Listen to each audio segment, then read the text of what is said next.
He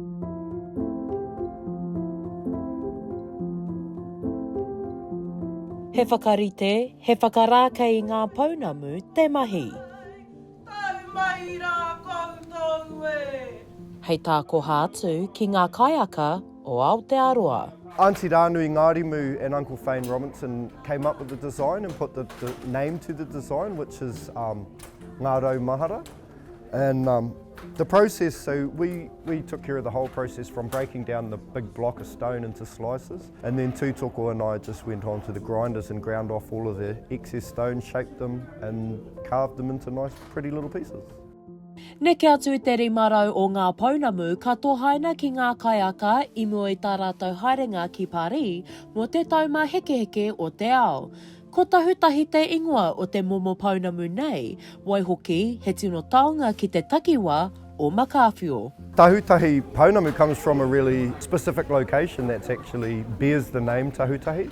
And the stone used to be called Upland Snowflake Stone is what they used to call it. And when all of the interest happened around the stone and we started to get that stone back into our possession, people have fought in court cases and in lots of different battles to protect our rights and our interests over this stone. So it's hugely, hugely significant to our hapu.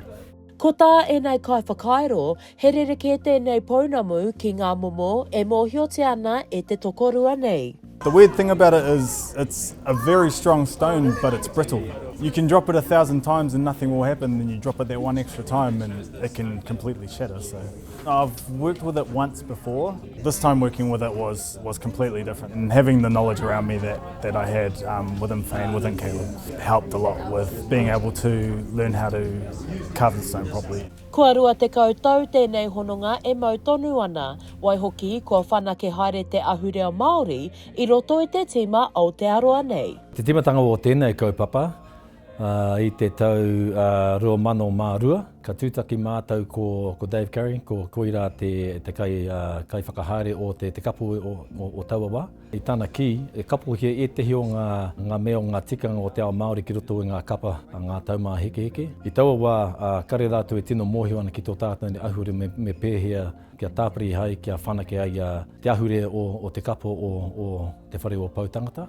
Pāta atu kia tā Mark i Tauawa, ko tāna whakautu, ko Ngāi Tahu hei pau mō tō koutou nei kapa, ko tō tātou nei taonga, a te pounamu ka tuku mai, titihi taonga ki tēnā tangata, ia rātou e hare atu ki te taumā heke o te ao.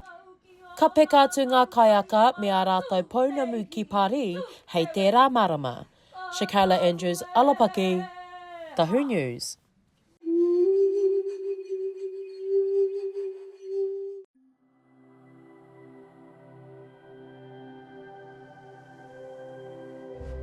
Ko te reo, te take.